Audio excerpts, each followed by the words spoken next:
भागलपुर सुल्तानगंज विधानसभा क्षेत्र के तिलकपुर दुर्गा स्थान में जन स्वराज पार्टी का प्राथमिक एवं संस्थापित सदस्यों के साथ बैठक का आयोजन किया गया। 2025 चुनाव में प्रत्याशी घोषित करने आम मतदाताओं के हाथों से चुनाव कराया गया, जिसमें कि 5 उम्मीदवारों के नाम घोषित किया गया। सुल्तानगंज विधानसभा चुनाव के उम्मीदवारों के नाम बंद लिफाफे में कैद हो गया है।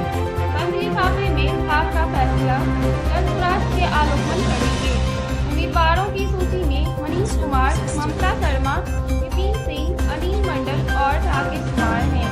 वहीं जन स्वराज पार्टी के 5 उम्मीदवारों में सभी प्रत्याशी ने अपने अपने बातों को आम मतदाताओं के सामने रखा और बिहार में बदलाव और भ्रष्टाचार से मुक्त शिक्षा में सुधार और बिहार से हो रहे पलायन की बात कही।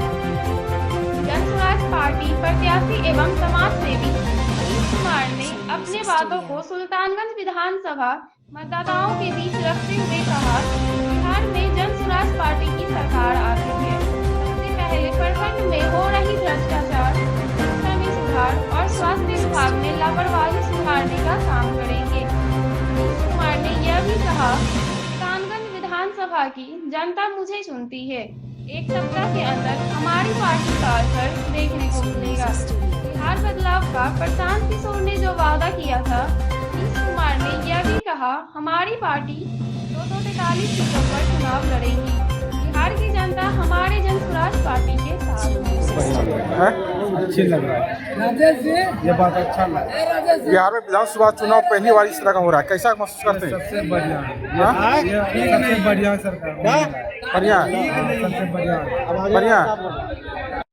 मैं अपने पंचायत की पंचायत समिति भी हूँ और मेरा परिचय 67 में हमारे दादाजी यही सुल्तानगंज विधानसभा से विधायक हुए हैं। हमारे दादाजी हमारे साकुन ब्लॉक के पहला प्रमुख हैं। हमारे पिताजी 40 साल मुखिया रहे हैं, हमारे भाई मुखिया और मैं अभी पंचायत समिति। आप बराबर इस जिले के प्रखंड में अपना करप्शन लेकर धरना पर बैठते हैं, इसमें क्या करना है? तो बैठते हैं, अभी तो कल ही परसों पंचायत समिति का बैठक था, उसमें मैं अपने वीडियो साहब को चैलेंज करके आई हूँ कि किसी इनपुट में बहुत गड़बड़ी हुआ है।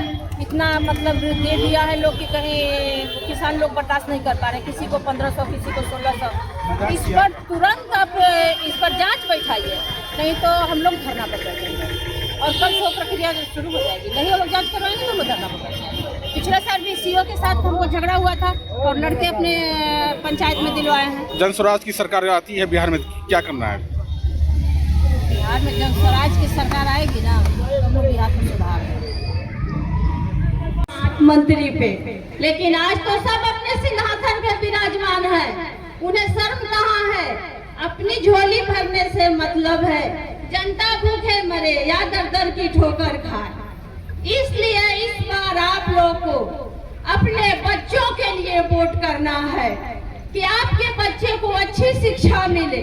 प्रशांत जी का ये जो लाभ कार्ड बन रहा है, इसमें 5 गारंटी कार्ड बन रहा है, इसमें 5 चीज का किए हैं वो। युवाओं का पलायन बंद, युवाओं को 10 से 15 हजार की रोजी रोजगारी बिहार में ही मिलेगी, उनकी गारंटी वो दे रहे हैं। आपके 2 बच्चों को पढ़ने के लिए 2000 रुपया महीना देंगे। आप महिलाओं को आप जीविका से नीतीश जी आपको दे रहे हैं, आपसे 1 रुपया ब्याज लेते हैं, जो कि 1 साल में 12 रुपया होता है। लेकिन प्रशांत जी आपको जो ब्याज देंगे, साल के 4 रुपया ब्याज लगेगा। इतनी सस्ती ऋण देंगे आपको, इतनी सस्ती ऋण कहाँ मिलेगी? और आपको वृद्धा को 2000 रुपया पेंशन, अगर आज 1100 रुपया पेंशन मिल रहा है, कि हमारे प्रशांत किशोर जी का देन है कि आज 1100 रुपया पेंशन मिल रहा है। इतने दिन कहाँ थे नीतीश बाबू? सोए हुए थे। आपको बिजली का याद नहीं आया? वृद्धा के पेंशन का याद नहीं आया? अभी याद आ रहा है? जीविका दीदी अब याद आई, 10,000 रुपया का लॉलीपॉप दे रहे हैं। क्या चाहते हैं? सारी जीविका दीदी तो बकरी लेके और एक छड़ी लेके घूमते रहे गली गली। क्या रोजगार होगा 10 रुपये में नीतीश बाबू? किसी भी तरह का काम के लिए आपको बिना पैसा दिए हुए काम नहीं होता है। किसी भी गांव में जाइए आप, तो पानी की सबसे बड़ी समस्या है। किसी भी गांव में आप जाएं तो स्कूल सबसे बड़ा मुद्दा है, जबकि हमारे पास शिक्षक हैं। स्कूल में शिक्षक को हम लाखों रुपए तनख्वाह दे देते हैं कि अगर आप युवा का सहयोग कर रहे हैं तो युवा आपके लिए क्या कर सकता है। मेरे पास भी 3 साल दुबई, 2 साल अफ्रीका और दिल्ली में मैंने अपना खुद का फैक्ट्री चलाया है, तो मेरे पास भी अच्छा अनुभव है कि मैं आपके बदल सकता हूं। और आपका जीवन में तभी खुशहाली आ सकती है जब आपके घर में पैसे का इनकम होगा, और वो तभी होगा जब आपके घर से कमाई होगा, और कमाई तब होगा जब आपके पास रोजगार हो, नौकरी हो या किसी तरह का कोई आय का साधन हो। तो वो आय का साधन कैसे होगा? आप बिहार में, हमारे सुल्तानगंज में नौकरी की कोई ऐसी व्यवस्था नहीं है कि आपको कोई कह दे कि हम आपको नौकरी दे दे, तो वो नौकरी नहीं दे सकता है। हाँ, आपको रोजगार मिल सकता है। यहाँ हमारे यहाँ 3 तरह से रोजगार दिया जा सकता है।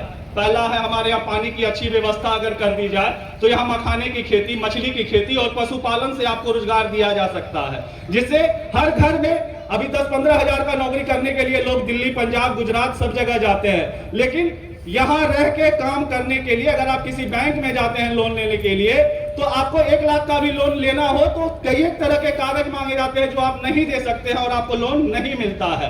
और हमारा अगर जनसुराज का आप लोग समर्थन कर रहे हैं तो अभी जो आप परिवार लाभ कार्ड बना रहे हैं उससे 5 लाख तक का जो लोन है वो आसानी से मिलेगा, और आप कोई भी रोजगार आराम से कर सकते हैं, क्योंकि बिना पैसे का रोजगार हो नहीं सकता है। तो बस मैं